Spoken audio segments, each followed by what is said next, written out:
हमारी next GK की class है। एक तो अंतरराष्ट्रीय बुकर पुरस्कार,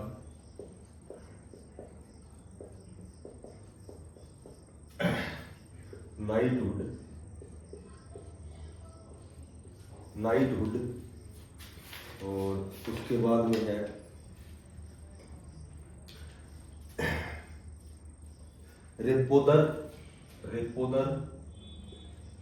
रेपोदर और रिवर्स रेपोदर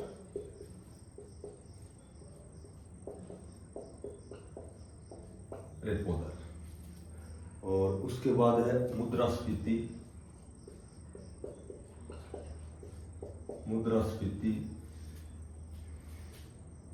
और उसके बाद है जीएसटी। सबसे पहले अंतरराष्ट्रीय बुकर पुरस्कार।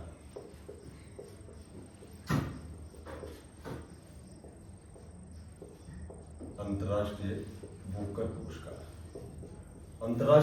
जो बुकर पुरस्कार है,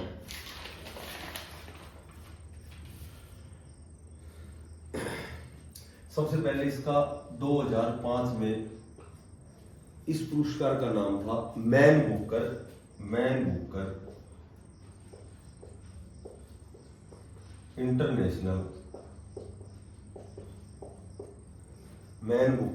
इंटरनेशनल प्राइज। 2005 में इसका ये नाम। अंतरराष्ट्रीय जो बुकर पुरस्कार वर्तमान में 2023 किसको दिया गया है, करंट जीके क्वेश्चन है, तो ये जोजी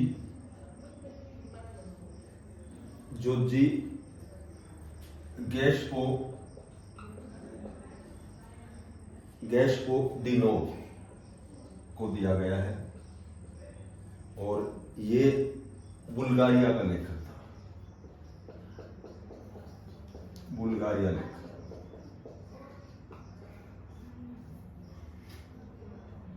द टाइम सेल्टर।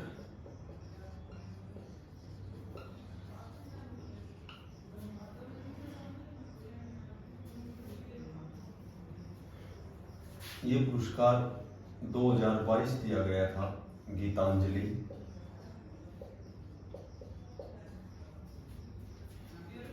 इसका उपन्यास है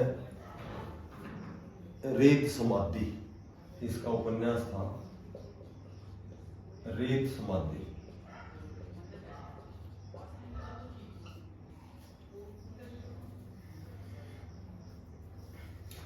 - 2019 में इसका नाम बदलकर अंतरराष्ट्रीय बुकर पुरस्कार कर दिया गया।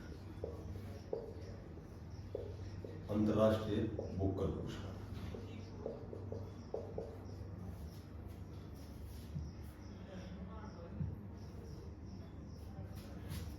ये पुरस्कार पूरे विश्व में साहित्य का सबसे बड़ा पुरस्कार है। साहित्य का सबसे बड़ा पुरस्कार।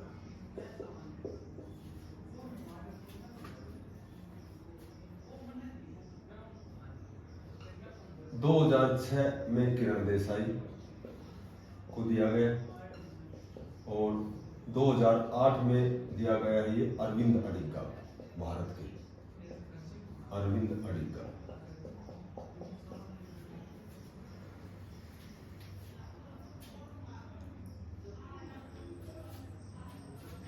Arvind Adiga the white tiger.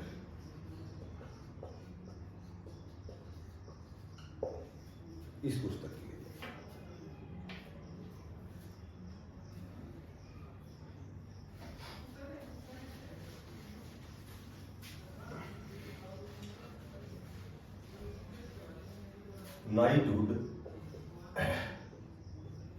Knighthood ये इंग्लैंड का सबसे बड़ा पुरस्कार है, सर्वोच्च पुरस्कार। इंग्लैंड का सबसे बड़ा पुरस्कार। ये नाइटहुड कला, विज्ञान और देश के लिए जो सबसे अच्छा काम, महत्वपूर्ण योगदान देता है देश में, उसके लिए किया जाता है। ये होता है ऑर्डर ऑफ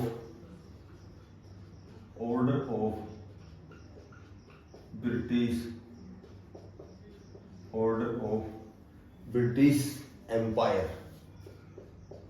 ये इंग्लैंड का है, इसका नाम है ऑर्डर ऑफ ब्रिटिश एम्पायर। जिसने नाइटहुड की उपाधि जिसने प्राप्त कर ली है, प्राप्त की हो, वह अपने नाम के आगे सर लगाता है, सर लगाता है। जिसने अपने नाम के आगे सर लगाया उसने नाइटहुड की उपाधि प्राप्त कर ली।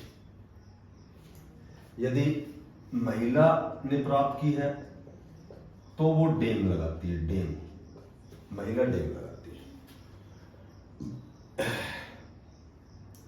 अच्छा, सबसे पहला भारतीय कौन है जिसने नाइटहुड की उपाधि धारण की थी, मिली थी जिसको? वल्लभ भाई पटेल। प्रथम भारतीय जिसने नाइटहुड की उपाधि ग्रहण की, वल्लभ भाई पटेल। 1915 में रविंद्रनाथ टैगोर को नाइटहुड की उपाधि से विभूषित किया, लेकिन इसने वापस लौटा दी। क्यों लौटा दी? इसलिए लौटा दी, जो जलियांवाला बाग कांड हुआ था, जलियांवाला बाग जो हत्याकांड हुआ था, उस वजह से इसने वापस लौटा दी रविंद्रनाथ टैगोर। जलियांवाला बाग हत्याकांड ये हुआ था 1919 में, 13 अप्रैल 1919 में हुआ था। कहाँ हुआ था ये? अमृतसर में। ठीक है, अमृतसर में हुआ था। जलियांवाला बाग हत्याकांड क्यों हुआ था? ये हुआ था जो 1919 में रोलेट एक्ट आया था। ठीक है, उसकी वजह से, रोलेट एक्ट की वजह से जलियांवाला बाग, जनरल डायर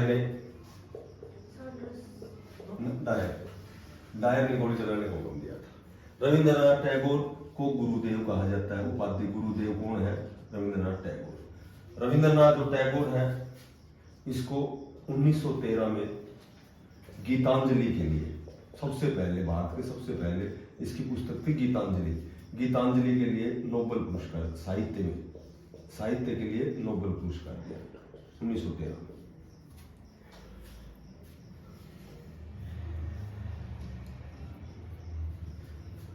ये जलियांवाला जो हत्याकांड था, ये किस गवर्नर जनरल? जेम्स फोर्ड के समय ये हुआ था, जेम्स फोर्ड के समय हुआ था। ठीक है, इसमें 379 लोग मारे गए थे, 379 लोग मारे गए।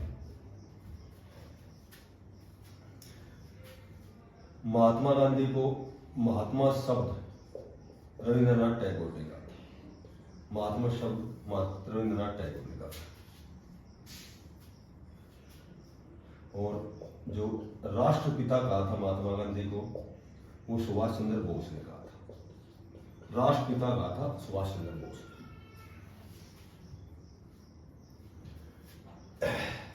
रोलेट एक्ट के विरोध में जलियांवाला हत्याकांड हुआ था।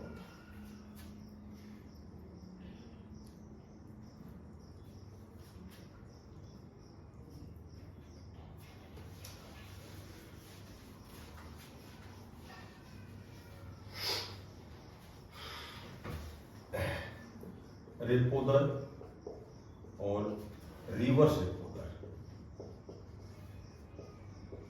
रेपो दर और रिवर्स रेपो दर। देखो,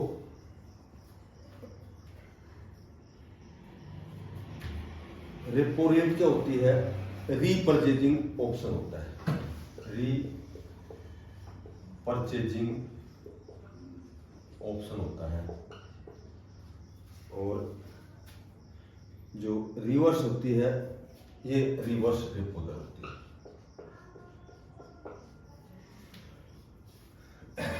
अब सुनो, सिर्फ छोटी सी बात है कि जो रेपो दर है, पहले तो ये लिखो, कि फिलहाल वर्तमान में जो रेपो दर है 2023 में रेपो दर कितनी है, ये 6.5% है, और जो रिवर्स रेपो दर है ये है वर्तमान में 3.35% 2023 में।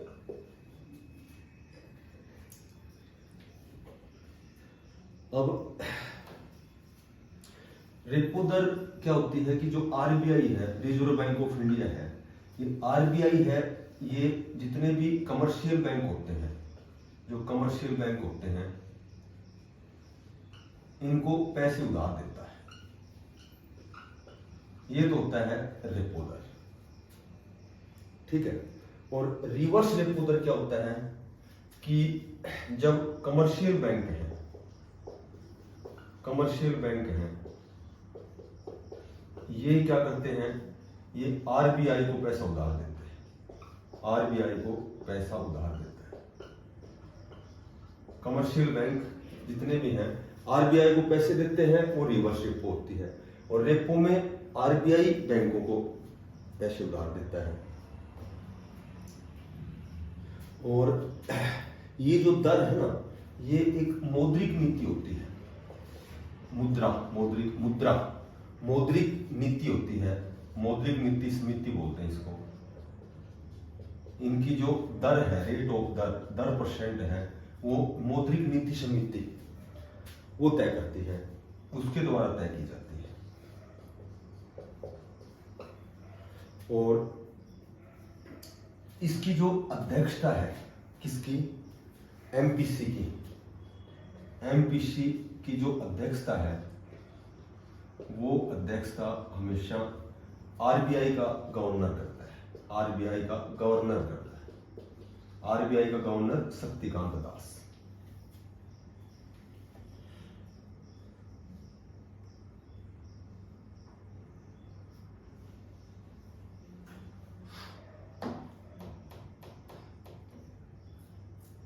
ठीक है।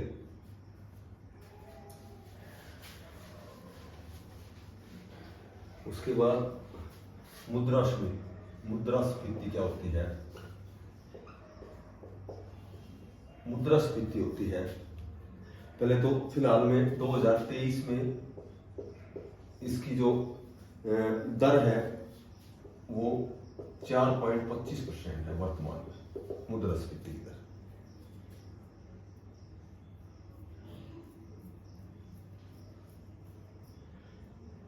ये क्या करता है कि जो इकोनॉमी अर्थव्यवस्था है, जो अर्थव्यवस्था है उसमें सेवाओं और वस्तुओं, सेवाओं और वस्तुओं की बढ़ती मांग के साथ,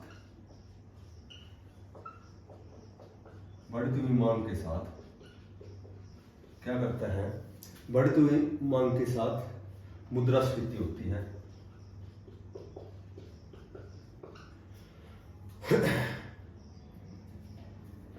जब उनकी जो आपूर्ति है, जब उनकी आपूर्ति है यदि मांग को पूरा नहीं कर पाती,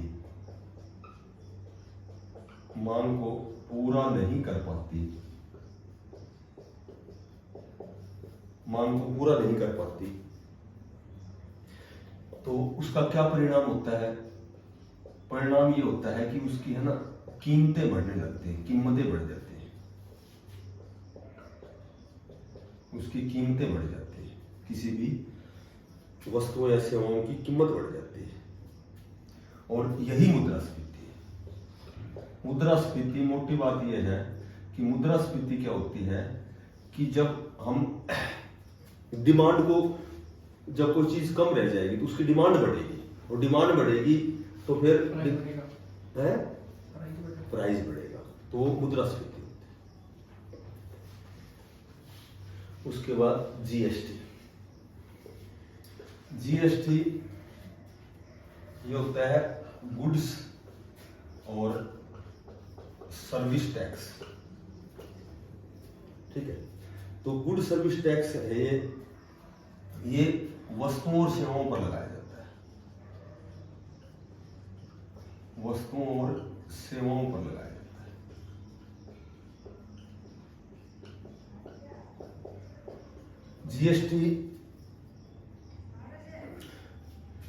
जीएसटी अपने भारत में कब प्रारंभ की गई? जीएसटी प्रारंभ की गई 1 जुलाई 2017 को।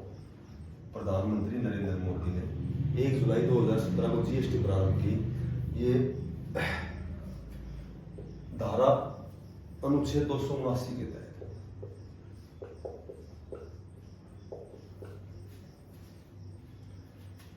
अच्छा, जीएसटी का जनक कौन सा देश है? पितामह बोलते हैं। जनक कौन सा देश है? तो फ्रांस। सबसे पहले फ्रांस में जीएसटी शुरू की थी। और अपने भारत में जीएसटी किसने प्रारंभ की? अपने भारत का जो जनक है वो अटल बिहारी वाजपेयी। अटल बिहारी वाजपेयी।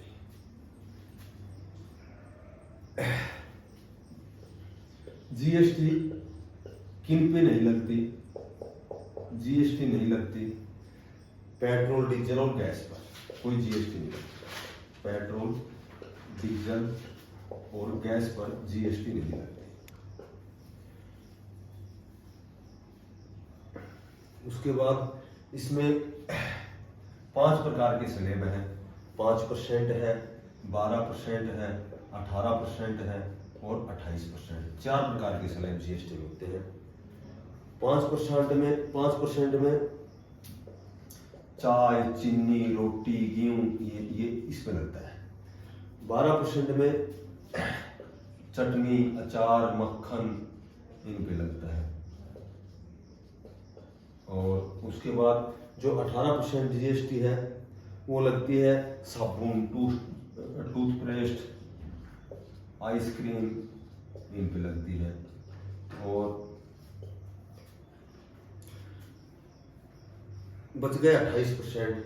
तो जितने भी यातायात के साधन हैं उन पर 28% जीएसटी लगती है। मोटरसाइकिल, गाड़ी ये इन पे लगती है। और 28% में ही आते हैं तंबाकू आती है, ये सट्टेबाजी आती है, ठीक है, जो आता है। जीएसटी सबसे अधिक कौन देता है? सबसे अधिक जीएसटी तो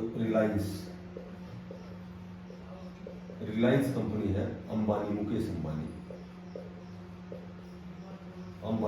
सबसे अधिक जीएसटी